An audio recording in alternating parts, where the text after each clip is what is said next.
Tonight, Presidents Trump and Zelensky speak for the first time since their infamous bust-up. Both claim peace in Ukraine is close, but on whose terms? We'll break down tonight's phone call and where it leaves hopes of a ceasefire. Donald Trump says he wants to own Ukraine's power plants to keep them safe. But will that plan suit Vladimir Putin? We'll be live in Washington to assess the tightrope Donald Trump has to walk to keep Moscow happy. Also tonight, Gaza's ceasefire now shattered. After reports of hundreds killed in airstrikes, now Israeli troops launch a new ground operation. Mass protests in Turkey after President Erdogan's main opposition figure is detained. He claims it's an attack on democracy itself. Also ahead, the Nigerian senator who's accused one of the country's top politicians of harassment. There's this culture of silence, harassment and fear, intimidation that is intertwined with our culture. And a shadowy practice in the skies. We hear from one of a growing number of pilots having their GPS jammed at 33,000 feet. That's all coming up on The World with me, Gillian Joseph.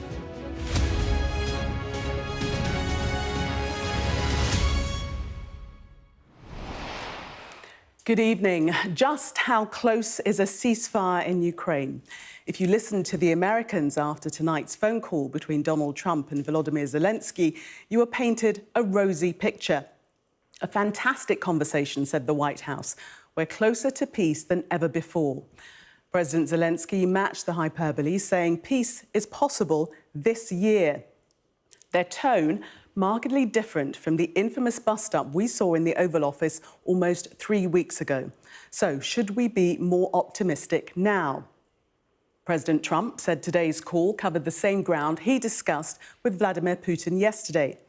But in that call, President Putin rejected the idea of a 30-day ceasefire.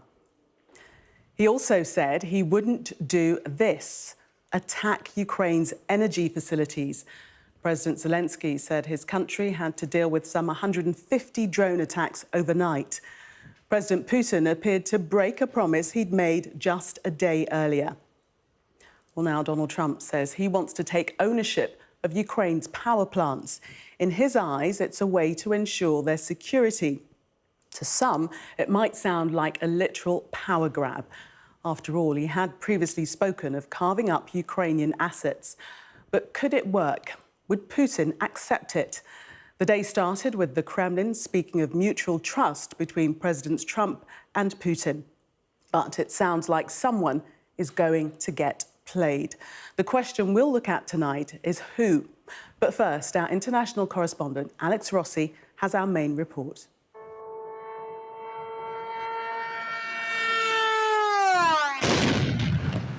Despite the talk of a limited ceasefire, the attacks from the air continue. The unmistakable whine of a drone before it strikes a hospital in Sumy in northeast Ukraine. The wards were quickly evacuated. The frightened patients moved to safety. Outside, fire crews worked through the night, extinguishing the flames caused by the blast. In Finland, on an official visit, President Zelensky said the continued attacks showed Russia was not serious about peace. Even last night, after Putin's conversation with Trump, when Putin said he was allegedly giving orders to stop strikes on Ukrainian energy, there were 150 drones launched overnight, including on energy facilities. Putin's words are at odds with reality. But any agreement to halt attacks on energy infrastructure was also violated by Ukraine, according to the Kremlin. This, they claim, a drone attack on an oil depot in southern Russia, again happening just hours after the Trump-Putin phone call. Unfortunately, we see that for now there is no reciprocity on the part of the Kyiv regime. There have been attempts to strike our energy infrastructure facilities, so we are closely watching the Kyiv regime. The diplomacy is, though, continuing, this time a conversation between Trump and Zelensky, the US president describing it as a very good telephone call, adding that we're very much on track for a ceasefire. quite a difference to that bust-up in the Oval Office. But does the optimism reflect the reality of this war? In Kursk, the Kremlin still has an appetite to fight. The small amount of Russian land Ukraine captured as a bargaining chip is shrinking by the day. And President Putin is certainly talking like a man holding the advantage, and one he will continue to press. We all know very well that our troops have recently carried out a series of rapid, rather daring and effective operations and are completing the rout of enemy troops in the Kursk region. The focus will now move to another round of talks, but on the front lines, the grim reality of this conflict continues. And with Moscow's war objectives unchanged and Ukraine's red lines on ceding territory the same, halting the killing may be much harder than Donald Trump predicted. Alex Rossi, Sky News. Well, let's take a closer look at the exchange of attacks on energy facilities overnight. After President Putin told President Trump there would be an immediate end to strikes on energy infrastructure, Russia struck multiple targets inside Ukraine overnight. Sky's Data and Forensics Unit located strikes in Kiev, Kramatorsk, Slovyansk and Kupiansk. This map shows Ukrainian energy infrastructure sites in the targeted regions and their proximity to those Russian strikes. In Dnipro, there was a direct hit on a railway power station. Russia also hit a hospital in the northern region of Sumy. In turn, Ukraine mounted a drone strike on a Russian oil depot near the city of Krasnodar. Well, after today's call, there was the suggestion that America takes ownership of Ukraine's power stations to ensure their security. President Trump and Ukraine's President Volodymyr Zelenskyy had a fantastic phone conversation. President Zelenskyy thanked President Trump for a productive start for the work of the Ukrainian and American teams in Jeddah on March 11th. President Trump also discussed Ukraine's electrical supply and nuclear power plants. He said that the United States could be very helpful in running those plants with its electricity and utility expertise. American ownership of those plants would be the best protection for that infrastructure and support for Ukrainian energy infrastructure. Well, our correspondent David Blevins joins me now. And David, did Zelenskyy get what he wanted? In a word, Gillian, no, because in the short term, he needs them to commit to continuing to share intelligence. But Caroline Leavitt, the White House press secretary, when she was asked about that, was very specific. She said when it comes to Ukraine's defence, they would continue sharing intelligence, but went no further than that. So what about offensive missions? But also, he needs additional air cover, as we can see from the attacks now continuing for a second night in Ukraine. And when President Zelenskyy asked President Trump about that, we're told Donald Trump said, "I'll see what's available in Europe." I suppose a reference to Sir Keir Starmer's coalition of the willing, which interestingly Foreign Secretary David Lammy and US Secretary of State Marco Rubio have been discussing in the last few minutes. So again, he didn't get any commitment from the president. And I suppose ultimately what Zelenskyy needs is a security guarantee, the thing he's talked about from the outset. And all along, President Trump has suggested that it is the minerals deal that provides that, but we're now hearing that's off the table. Instead, Americans are talking about investing in Ukrainian power plants. So I suppose you could say Zelenskyy didn't get anything he wants, but again, we're seeing the transactional president, Donald Trump, the businessman, trying to see what's in this for him. And David, the White House being quite vague on the details. Why do you think that is? Well, I think it's because Donald Trump finds himself in a very tricky position, in a very sensitive place going into the negotiations which begin in Saudi Arabia with Ukraine this weekend, and with Russia, we're told, in the coming days. A lot has changed. We've gone from a very difficult meeting in the White House less than 3 weeks ago to what's now described as a very good call. In fact, Marco Rubio describes it as a fantastic call with Zelenskyy today. We're also hearing this vague language, but we're also seeing a change in tone. The president's post about the conversation this morning was very measured. His post about the conversation with Putin yesterday was very measured. And I think all of those are telltale signs that the president knows he is walking a tightrope in his attempt to secure the commitment from both Volodymyr Zelenskyy and Vladimir Putin in his determination to bring about the peace that he's promised to do. In fact, that he promised he would do in 24 hours, and here we are some time into his presidency, and there's still no sign of an end to the conflict in Ukraine. Indeed. David, thank you. Well, joining me now is Stephen Pifer, former US ambassador to Ukraine. Good evening to you. After today's call between Trump and Zelenskyy, how close do you think we are to this temporary 30-day ceasefire, if indeed you think we are close? Well, I think it was a good step that at least the sides seemed to agree on not doing attacks on energy infrastructure. We'll now have to see if the Russians live up to that. The Russians said something about that yesterday, but I understand that some of their attacks last night included attacks on energy infrastructure in Slovyansk. But we're still way short of what President Trump was proposing a week ago, which was a full and immediate ceasefire for 30 days. And if you look at the Kremlin statement that was put out after the phone call between Trump and Putin, Putin has a lot of conditions, including non-starters, for what would be a full ceasefire. So I think we're still some ways away from the ceasefire that the Trump administration was looking for. The Kremlin is boasting that both President Trump and also President Putin trust each other, but is Putin to be trusted when he promised not to strike energy infrastructure and then did exactly that? Yeah, again, I worry that Putin is a former KGB officer. One of the skills they learned is how to manipulate people. And I worry that perhaps he's doing a little bit of manipulation of President Trump. Because again, if you look at what actually came out of the phone call yesterday between Trump and Putin, it was much less than the United States was looking for. And what we haven't seen so far is any application of leverage that President Trump could mobilize to push Putin towards a more compromising position. And unfortunately, I think until he's prepared to do those sorts of things, like increase sanctions, move to seize the Russian central bank assets, he's unlikely to get Putin to move off of maximalist demands towards some kind of a compromise. Trump seems to have made zero concessions or asked for zero concessions from Putin. Do you think that President Putin sees the White House as weak? Does he see Donald Trump as weak?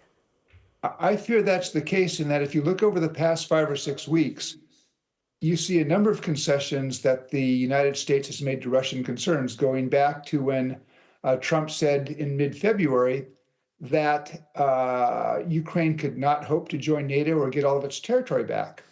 Now, regardless of how the negotiations come out, why are we saying it at the beginning before the sides have really been sought down together and making a big lean towards Russia positions? You saw then just this weekend where apparently the State Department ordered a contractor to terminate its work on trying to track Ukrainian children that the Russians have forcibly removed back to Russia. And I look at the series of concessions, I cannot see anything of value to the United States that Mr. Trump has received in return. And I think what Putin does, he says, I can just back and wait more concessions. It's not the way to deal with Putin. And I don't think Putin sees strength in the White House at the moment. And also in terms of the United States weakening Ukraine, that's played out before Putin's eyes. He saw the blow up in the White House, which I think was, I have to say, was the most embarrassing treatment of a foreign visitor, particularly the leader of a partner country that I've seen in 45 years in the White House. And so I think Putin understands that there is this affinity that Trump has for Putin. It's pretty clear that there's not that same connection between Trump and Zelenskyy. And so I think that, if anything, is making Putin stick to a tough position as opposed to beginning to show some flexibility, which you're going to need if you have a real negotiation. You suggested that you believe that President Putin thinks that Donald Trump and the White House is weak. What advice would you give to the US president in terms of his negotiating, particularly with Russia? What should he be doing? Well, I guess first last night I would have taken the Russian response. It was not really even a yes, but it was really a no to the proposal for a complete ceasefire. And General Kellogg, who is one of the advisors of Mr. Trump, he said a couple of weeks ago, we have to use carrots and sticks. We've used a lot of carrots with Moscow. I think it's time for some sticks. So Mr. Trump could move to tighten Western sanctions on Russia. He could talk to the G7 about moving to actually seize the $300 billion in Russian frozen central bank assets and put them into a fund for Ukraine. He could ask Congress for more military assistance. He could do things that would make clear to Putin that unless Putin gets serious and begins to become a bit more flexible in trying to find a compromise, this war is going to go on with increasing military, economic, and political costs for Russia. Until you do that, I'm not sure you're going to get Putin to move off of his maximalist demands. Essentially, you need President Putin to want peace. Do you believe that President Putin wants peace? I think Putin will take peace now, but on his terms.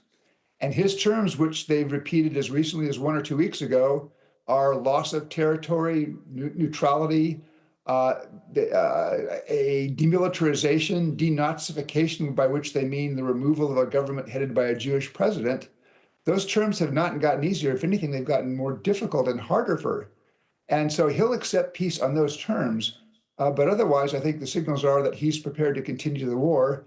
What we've got to do in the West, if we want to get Putin to negotiate seriously, we must begin to take steps that make him understand that the costs so far have been very high for Russia, 800,000 soldiers killed and wounded, that those costs are only going to grow. We have to help Putin decide that he wants to make peace and starts making some of the concessions that would be necessary to get to a settlement that both sides could live with.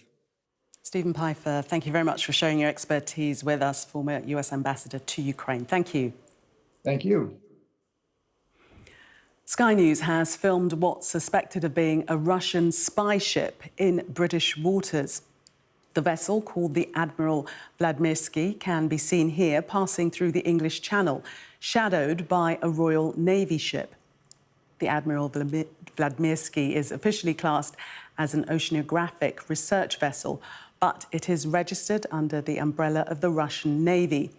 It operates without tracking, known as sailing dark.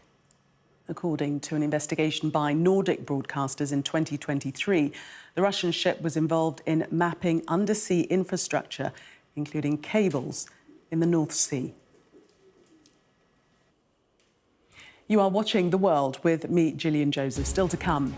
After airstrikes that are said to have killed hundreds, Israel launches a new ground operation in Gaza.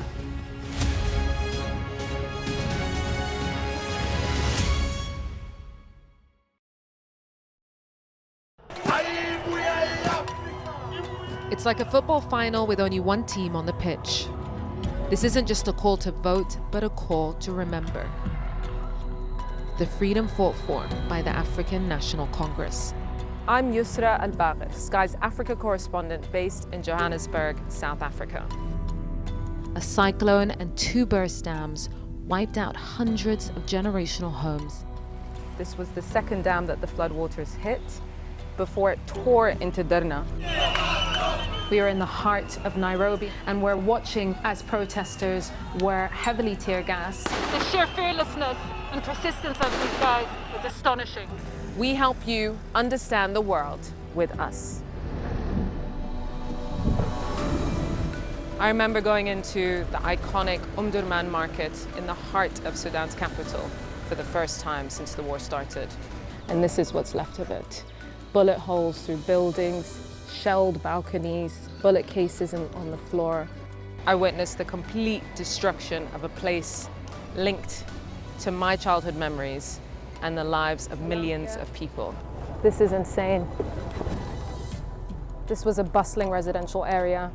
So many friends who lived here. My most memorable interview was with a 15-year-old boy who'd survived being stranded on a migrant boat on its way from Senegal to the Canary Islands. After 13 days, our food, water and fuel supply ran out. I felt awe when we saw the mountain gorillas in Rwanda. They call him the king of the jungle. This is the alpha silverback. Sky News. Get the full story first. Yusra Al-Bagir, Sky News. We are under Israeli military restrictions in terms of some of the things that we can film, but it's important to be in there. What a slow drive for the president as he approaches his golf club. 4 more years! Free wherever you get your news. I'm Mark Stone and I'm Sky's correspondent based here in Washington, D.C.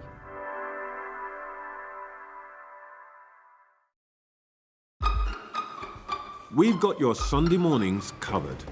From the front page and the sounds of the streets to the voices of the people who make the major calls and big picture politics beyond Westminster. We'll put you at the heart of our story. I'm ready. Are you? Join me, Trevor Phillips, Sunday mornings on Sky News. We're rolling. Welcome to the world. Our new podcast, starting now. It's very exciting. Every week we'll be reporting from the world's trouble spots. We get to hold those in positions of power accountable, and we get to ask the questions that the audience, the listeners, want to know about. And that's why it is so important that people tune in, come along for the road, come along for the journey. It'll be fun. Israel has launched a new ground operation inside Gaza, shattering hopes of the ceasefire with Hamas resuming. Israel's defense minister also said the evacuation of Palestinians from combat zones would start again soon. Meanwhile, the UN says one of its workers was killed today in an apparent strike. It's not yet clear who's behind it. They are amongst what the Hamas-run health ministry says are hundreds of people killed this week alone. Our Middle East correspondent, Alistair Bunkle, has this report. The United Nations says that one of their buildings in central Gaza was hit twice, shortly before 11:30 this morning. One person was killed, an international staff member. At least 6 others were wounded and rushed to hospital. A number of them are reportedly in a critical condition and need to be medevaced. At least one needed an amputation.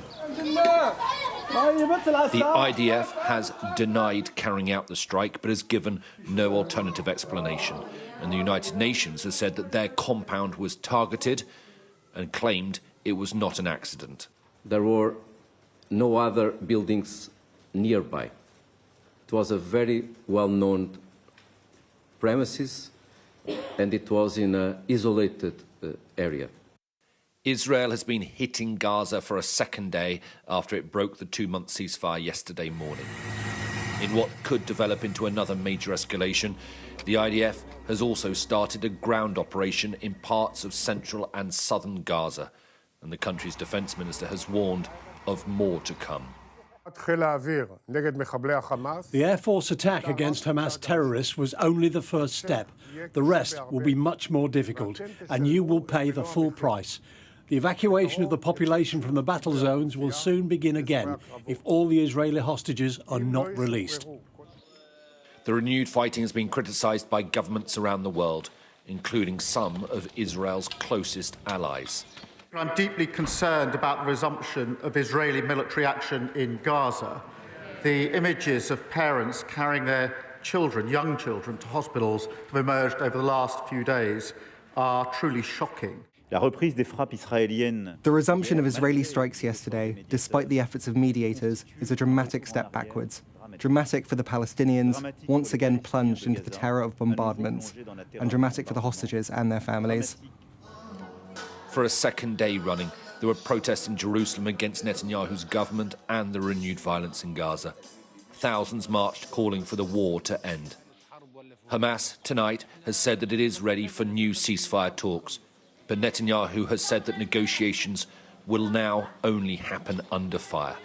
Alistair Bunkle, Sky News in Jerusalem. Well, joining me now is Husam Zomlot, Palestinian ambassador to the UK. Thank you very much for coming into the studio. In light of the new Israeli ground operation inside Gaza, do you think there can be any resumption of the ceasefire now? That's what we're hoping for, that's what we're calling for, that's what we are working for with our regional and international partners. There was an agreement, and there are guarantors of this agreement, including the Trump administration. So yes, we are working around the clock so the ceasefire agreement is upheld. But Israel has breached the ceasefire agreement since day one, in average killing 3 Palestinians before the latest onslaught, cutting aid, as you may have followed, electricity and what have you, and then came yesterday's overall sort of airstrikes, killing more than 400. 170 of them are children. They were sleeping in their tents. And it seems Israel has not learned the lesson, or to be more precise, Netanyahu did not learn the lesson. Put aside that what Israel has done over the last year and a half to be immoral, criminal, and indeed illegal, but it's also impractical. After a year and a half, after killing more than 60,000 innocent people, destroying the vast majority of Gaza, 70% of homes, most hospitals, most schools, all universities, the entire infrastructure, nothing was achieved except when we got to a diplomatic agreement. That's how you get a win-win. And Israel got the hostages out. There was stages for this to be scheduled, but Netanyahu is not interested in the hostages. He's not interested in anything except his own personal, political survival. You hear the Israeli protest today and all the placards in their hands. It's either Netanyahu or Israel. So he has chosen himself and his coalition. That is absolutely clear. And he has dragged us, the Israelis, the region, and the world into this mayhem. You said at the beginning that Israel hadn't learnt anything. Well, learnt what? Learn that killing all these innocent people does not get you anywhere. The only place it gets you is the ICC. The only place it gets you is that you are wanted now for war crimes and crimes against humanity. The only place it gets you is the millions of people in London and the UK, all over the world, protesting your criminality. Israel has achieved absolutely nothing whatsoever in terms of the practical thing. The only achievement was when there was an agreement struck. But Netanyahu is not interested in agreements. You speak of them breaking the terms of the ceasefire, but Hamas also guilty of doing that. Is that correct? There was an agreement, regardless of who was guilty when. There was an agreement. Why would you breach it? For what calculations? What are you after? Exactly. But what I'm saying is Hamas has breached the agreement also. Do you agree with that? Well, there are mediators here. There are guarantors here. I'd like to hear from them. I haven't heard that Hamas has breached from the mediators themselves, that is Egypt, Qatar, and the US. Israel was clearly, after breaching this agreement from day one, Netanyahu is not interested in going to phase 2 of the agreement because guess what? Phase 2 includes the stuff he doesn't like. But when it includes the ending of the war, it includes the political conversations about the future, it includes the unification of Gaza with the West Bank, it includes the coming back of the idea of a state of Palestine. And he's ideologically there with his coalition to block it. That's the whole deal, my dear. But when we see images of Hamas returning hostages malnourished and injured, and instances of returning the wrong remains and parading coffins on a stage, do you understand how that angers the Israeli administration, the Israeli people? I'm surprised at this question because only 2 days ago the UN came up with a damning report about the systematic violence, sexual violence against Palestinian hostages. We have thousands of them. Israel takes them, around them without trial or charge. Many of them are children. And the UN has documented the use of sexual violence against Palestinian hostages, captives, like never before.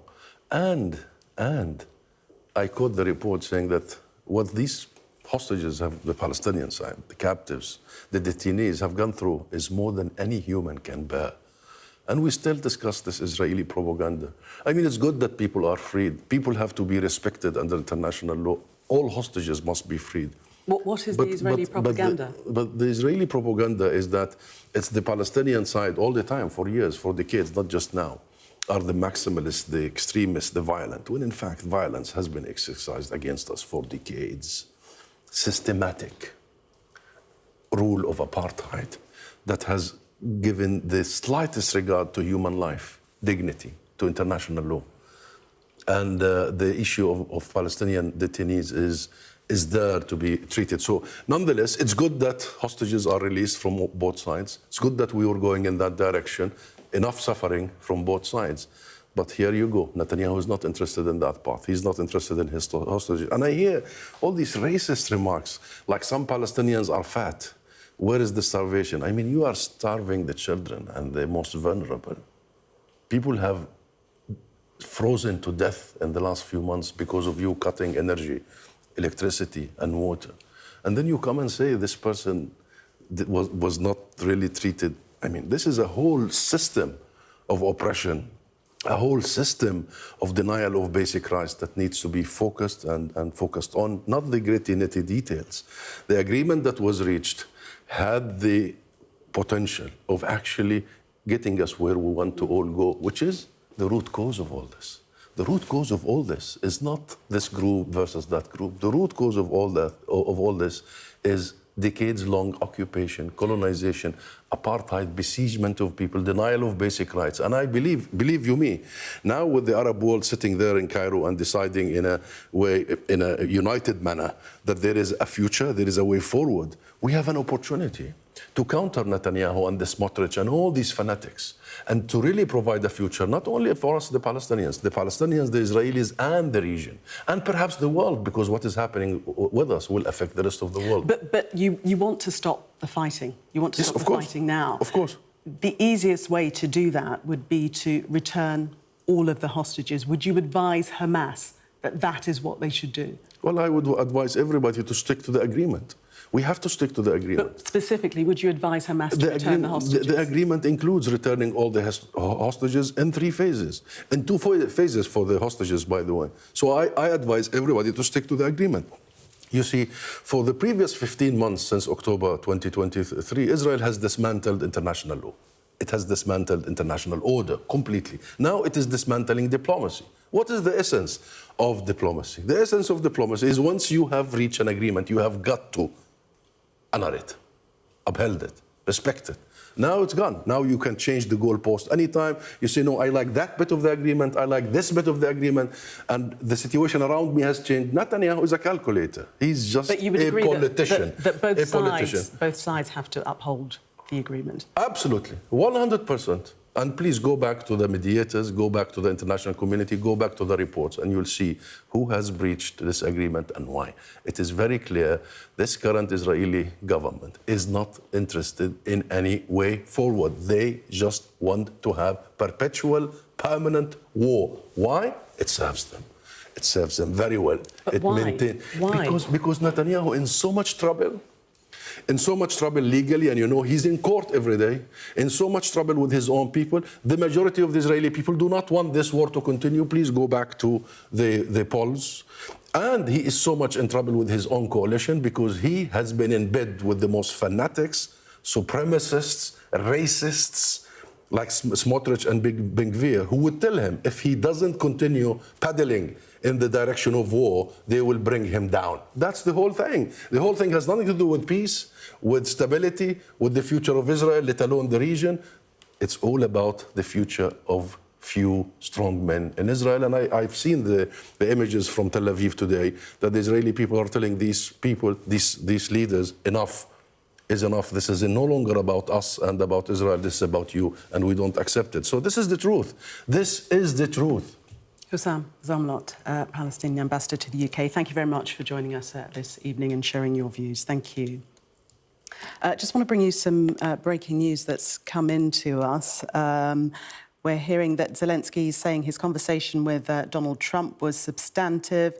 He felt no pressure from Donald Trump.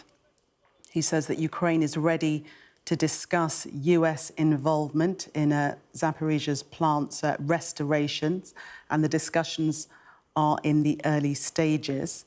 He goes on to say that Donald Trump understands Ukraine will not recognise occupied land as Russian. That is quite key. And he says that Putin does not want a ceasefire as long as Ukrainian troops are in Russia's Kursk region. Also says that he would like Donald Trump to visit Ukraine. He believes it would be helpful for Trump in his peace efforts. And he said that he's just spoken to Macron and plans to visit France next week. And finally, in this statement that he's released, Zelenskyy is saying that Russia is not capable of mounting serious offensives on Kharkiv and Zaporizhia fronts currently. So that the latest readout from President Zelenskyy following his conversation with Donald Trump earlier today. We'll, of course, update you on the ramifications of those comments throughout the course of the evening.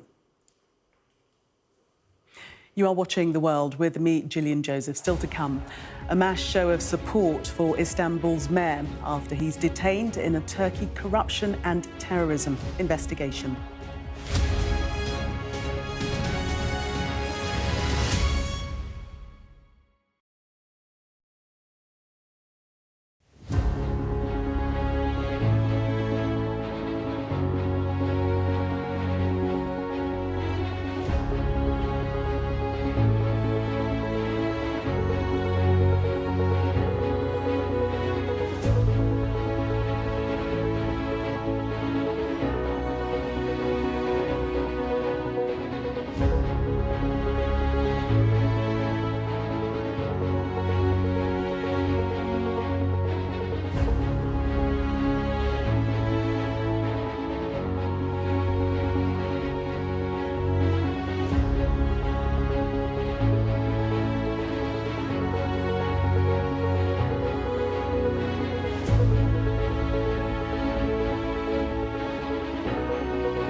Sky News get the full story first.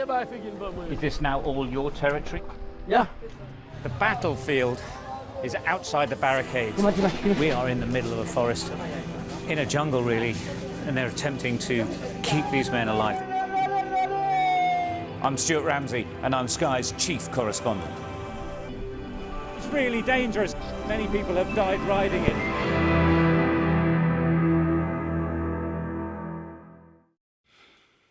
Welcome back. These days, many of us would feel lost without GPS to help us get around. For pilots, it can be life and death. It keeps their planes in the air and flying in the right direction. But the system is vulnerable and sky-high disruption is on the rise.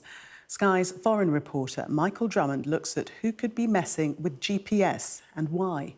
Something strange is happening to aeroplanes. It's giving pilots false information in the air and even has the potential to send some flights off course. So what's going on?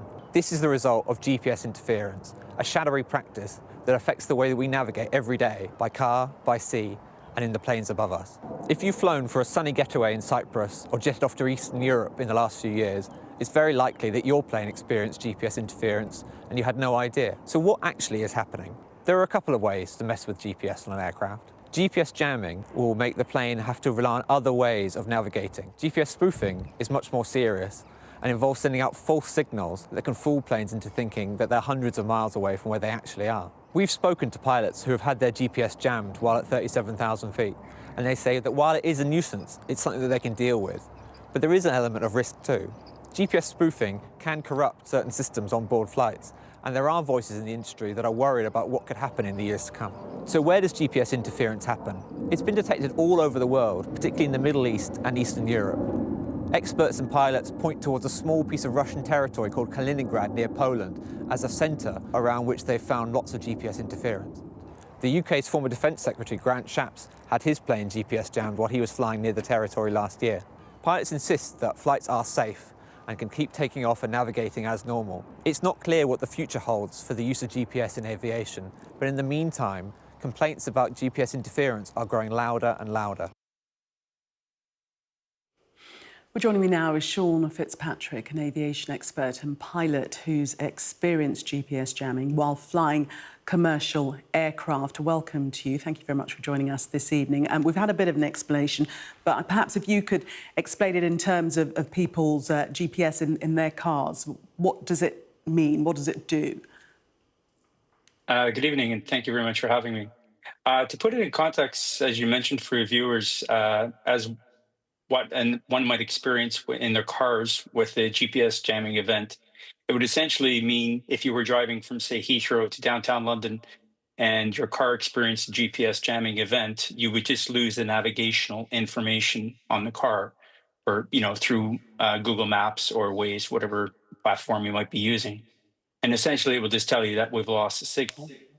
Now, when it comes to the event of GPS spoofing, that's a little different because now it confuses your navigational device on your car. And instead of telling, or showing that your car is driving from, say, the airport to downtown London, it might actually show your car in Manchester. Now, you can imagine what that would do for anyone following the directions if all of a sudden the device thinks it's in Manchester and is giving you directions to go from Manchester to downtown London. So it's not, I was going to say, it's not actually jamming per se, it's actually sort of scrambling the information. Correct. So in the jamming event, basically, we just lose the signal. The receivers lose the signal. But when it comes to the spoofing event, the receivers are provided with false information. So as I mentioned before, the receiver in your car thinks it's in Manchester and is giving you directions on how to go from Manchester to downtown London, when in actuality, you might have just left the Heathrow airport. And what have been your experiences while in the air? Well, pretty much these days, it's an interesting world we live in, and there's a lot of areas where I operate personally where there's conflict zones. So we experience it pretty much on a regular basis. And in aviation, it's very different because we've been experiencing it for many years now. And because we've been experiencing it for many years, we've come up with safeguards and procedures to mitigate any risk associated with this type of interference with onboard systems. So what are the ways to mitigate if you're under attack? And first of all, can you identify that you're under attack immediately, or is it not always easily apparent? When we receive GPS jamming, it's pretty apparent. We have methods on board that will indicate to us that you've lost the GPS signal. And when it comes to a spoofing event, well, it's a little bit more complicated, but we've been given procedures to follow and guidance on what to suspect when these type of events do occur. And that's what basically allows us to mitigate any risk that might be associated with these type of events.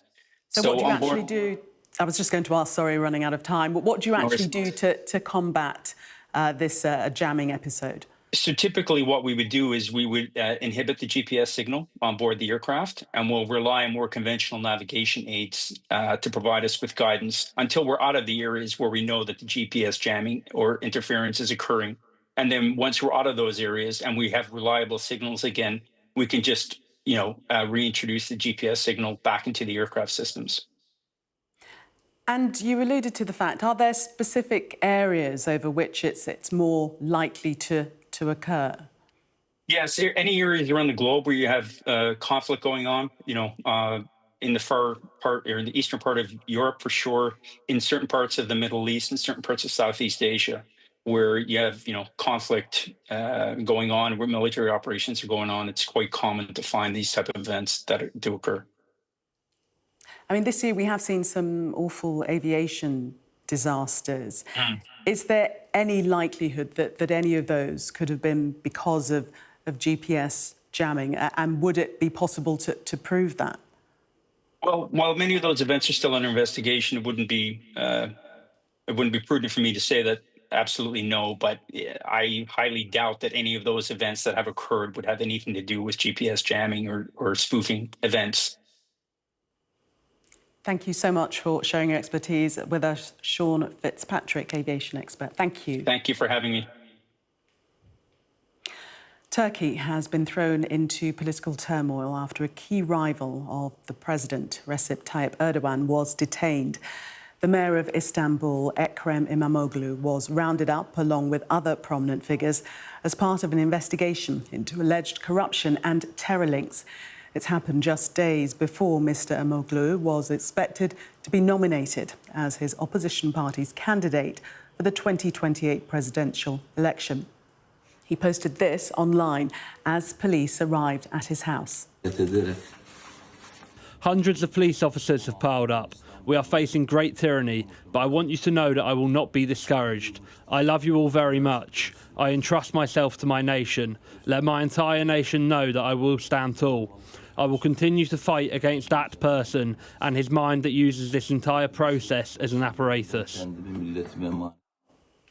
And there was a mass show of support for Mayor İmamoğlu tonight in Istanbul, denouncing his arrest as a coup and chanting against the government. The Justice Minister, in response, said it was dangerous to use words like coup to describe the detention and denies any link to President Erdogan or politics. Well, joining me now is İlhan Uzgel, Deputy Chairman of Foreign Relations for the Republican People's Party, that is detained Mayor Ekrem İmamoğlu's party. Thank you very much for speaking to us this evening. I wonder if you can describe the political climate in Turkey in regards to any opposition to President Erdogan. For the last couple of months, the Turkish democracy is under attack, under a major attack. Every other day we wake up seeing that lots of people are detained by the government, not by the judicial system. Journalists, politicians, even ordinary people, because they posted something critical of Erdogan on Twitter. So that has been a behavioral pattern for Turkey, which is a chain of detainments for the last few months. So we have come to a point where President Erdogan targeted personally mayor of Istanbul, which is the largest city in Turkey with a population of 15 million. He's also a candidate of our party in the coming presidential elections. So the detainment of Mr. İmamoğlu came days before the primaries, which were supposed to be held on March 23rd. Next Sunday. So Mr. Erdogan is trying to prevent Mr. İmamoğlu to run against him. That's one of the reasons why this attack occurred against his main rival, indeed. Is there something different this time with the detention of the mayor of Istanbul, as you say, a potential presidential candidate to run against President Erdogan? Is there something more extreme about this detention? Well, I mean, this is the 5th time that our party's mayors have been detained, and the last 3 of them were arrested. They're still in jail starting from October. There is a constant attack on our mayors in and around Istanbul. These are local districts, mayors of local districts in Istanbul. But this time, the government attacked and targeted the mayor of metropolitan area of Istanbul, and he's also our party's candidate for the coming presidential elections. This is what makes it different from the previous judicial harassments against our party. And what evidence do you have that these detentions are politically motivated for anyone who speaks up against President Erdogan? I mean, that's a pattern now that we have learned over time, that if the government targets you, a political opponent, it's either corruption or linkage to a terrorist organization. I mean, that's the same story we keep hearing for a long time. And this time, the government accuses Mr. İmamoğlu having links with a terrorist organization, the PKK, who's waging military kind of terrorist actions against Turkish security forces for the last 40 years. Yes. Mr. Uzgel, thank you very much for speaking to us. I'm afraid we have run out of time, and we know those demonstrations continue against the detention of the mayor of Istanbul tonight. Thank you very much. It's a pleasure. Thank you. To Nigeria, where sexual harassment allegations against one of the country's most senior politicians have reignited a wider debate about women's rights. Senator Natasha Akpoti-Uduaghan made the accusation against Senator Godswill Akpabio, who denies any wrongdoing. She spoke to my colleague, Anna Botting. I made an allegation of sexual harassment against the President of Nigerian Senate, Senator Godswill Akpabio, on the 5th day of March 2025, and the very next day I was suspended for 6 months. I believe my suspension was illegal, it's unjust, and it's just a way of silencing me. The Nigerian Senate has stated that your suspension is not related to the allegations that you've made of sexual harassment or assault, but due to gross misconduct and unruly behaviour on your part, firmly refuting what they call the deliberate misinformation and false narrative being circulated regarding your 6-month suspension. Anna, yes, they did mention that I was suspended on accounts of gross misconduct. But can they please provide exactly what the gross misconduct is that amounts for 6 months suspension the day after I submitted a petition? I was suspended because of that petition, not because of any gross misconduct. Let's talk about the gross misconduct that have happened in the Nigerian chambers. I was only told to move, and I refused to move my seat because I deserve to be notified. I deserve to be given a chance to explain why I should retain my seat.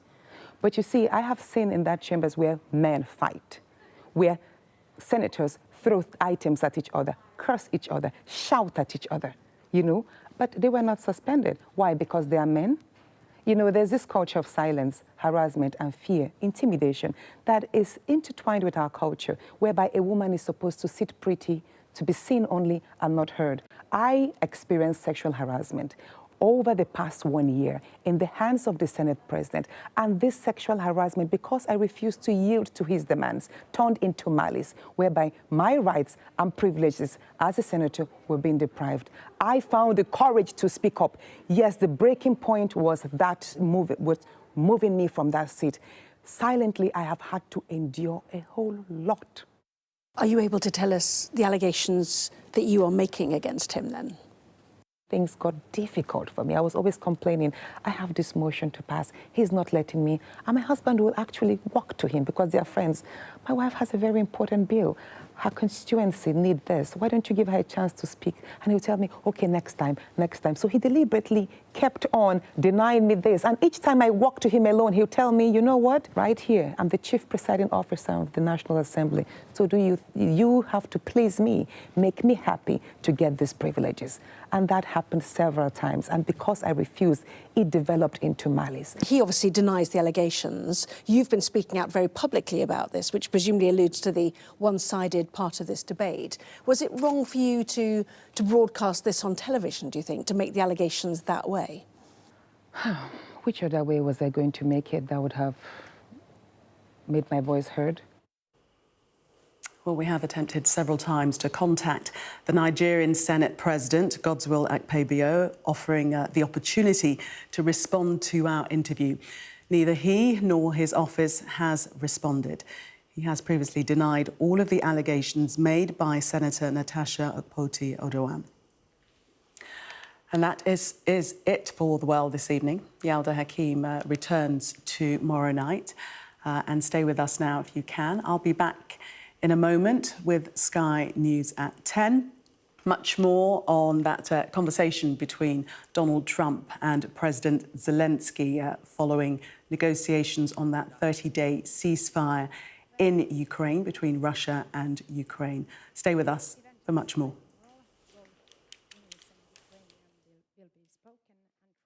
Pleasure to have you here, Mr. President.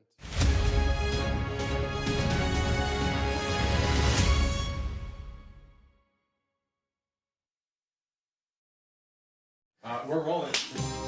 Welcome to the world.